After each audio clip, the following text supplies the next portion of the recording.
Yahoo! Good morning ulit, Lynn. Good morning. Ang happy mo today. Bakit kaya? Siyempre, alam mo naman ako masayahin. I bet kasi mag-nail polish ka. And... Uy! Uy, Wala kang kukoy. Huwag naman. Okay, silipin na po natin yung latest sa lagay ng trapiko ngayon. Eto na muli si Bernadette Reyes. Go! Good morning, Bernadette. Bernadette. Magandang umaga, Lynn. Magandang umaga sa iyo, Arn. Kung kanina ay maluwag pa ang daloy ng trapiko dito ngayon sa may Ortigas Avenue, bagamat maluwag pa ang daloy ng trapiko para papunta doon sa may Quezon City area, kung yung mga papunta naman dito sa may EDSA ay medyo may pagbibigat na ng daloy ng trapiko. Dito naman sa may Santolan Road ay mabilis pa ang daloy ng trapiko pero meron na mga nagka-counterflow para mas mabilis na makapunta doon sa kabilang direksyon. Silipin naman natin ang sitwasyon ng traffic sa may Katipunan gamit syempre ang 3G.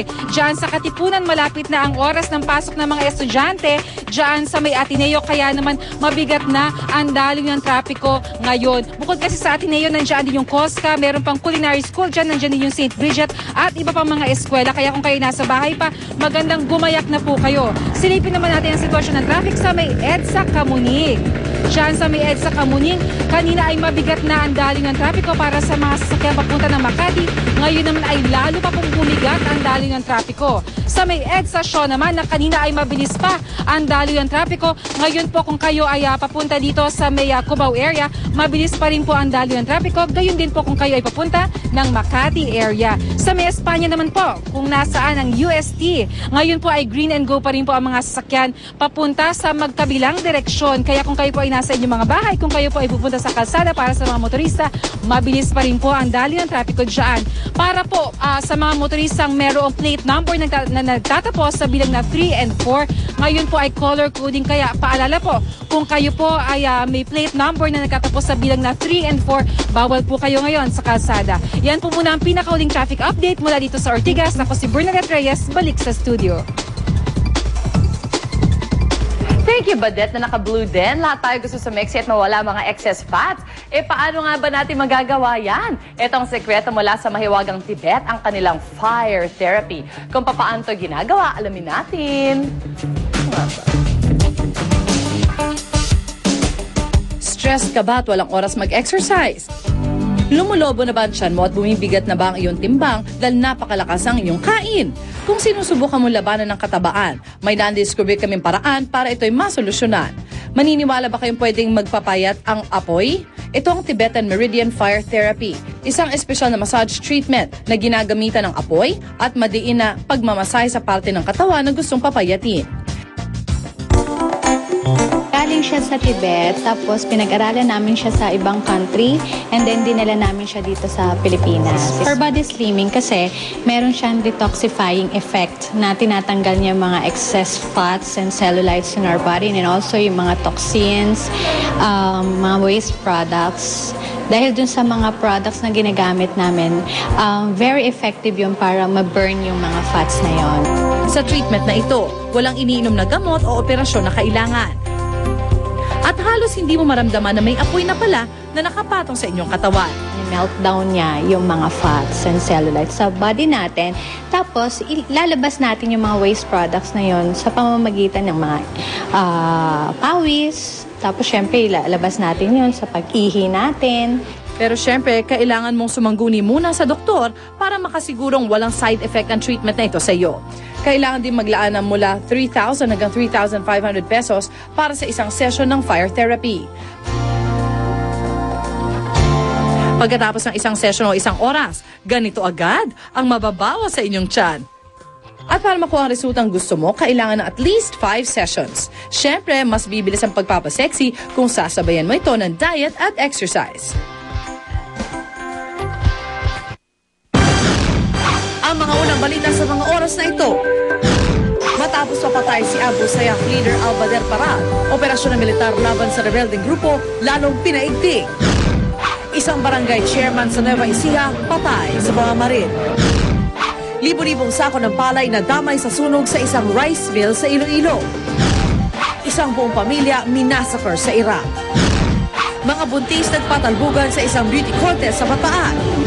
At Wesley Snipes, abalang-abala sa pagpupromote ng bago niyang pelikula. Huwag pahuli, tutok na sa unang balita. Ako po si Rhea Santos kasama si Igan Arnold Clavio. Narito na ang mga unang balita.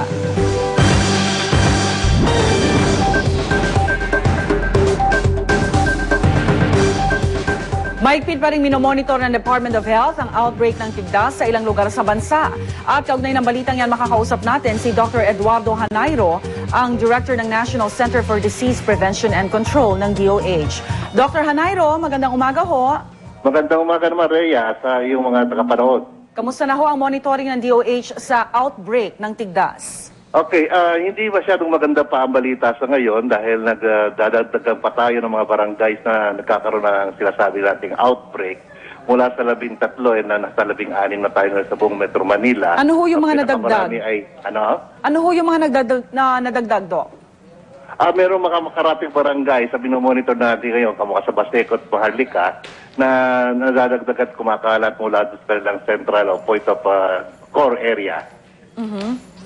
Mula ho nang patindihin itong kampanya natin kontra tigdas, dumami na ho ba yung mga batang pinababakunahan sa mga health center, Doc? Marami na tayong nababakunahan ngayon. Kaya lang ay sabi nga namin, may kakulangan tayo sa vaccinators. So para mapabilis ang marami nating mabakunahang mga bata. At hindi lang naman Metro Manila ang ating minomonitor ngayon, ang buong bansa ay minomonitor. Sa ngayon ay sa Calabarzon Region at sa Region 3, meron tayong nakita ang mga outbreaks. Sapat din ho ba yung pasilidad natin para humaagapan itong pagkalat ng tigdas sa malalayong lugar ho? Lalong-lalo na nga dito nga sa mga probinsya.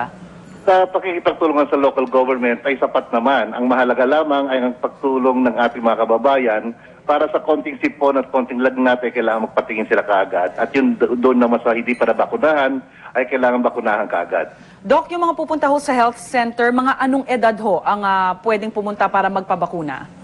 Kahit anong edad, no? Pwede silang magpabakuna. At actually nga, may mga kaso tayo hanggang 17 years old ng mga nakaraan.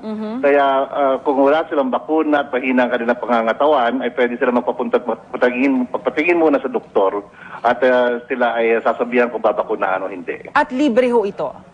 Libre siya lahat. Alright. So yung mga sintomas ng mga pagsusuka, namumula yung mata, tapos lagnat. Ano ho yan? Gano'ng katagal yung observation period bago ho talagang dalin sa ospital? O kinakailangan ho bang dalin pa sa ospital o sa bahay ho pwede nang gamutin ng mga magulang? Depende yan sa pagtingin ng doktor. Ngayon, mas maganda siguro alamin natin ganito. May incubation period ng measles ng 10 hanggang 12 araw. Okay. At 4 na araw bago makita ang kanilang rashes, ito ay nakakahawa. At even yung 4 na araw pagkatapos mawala ang rashes, ay nakakahawa rin. Ngayon, may dalawang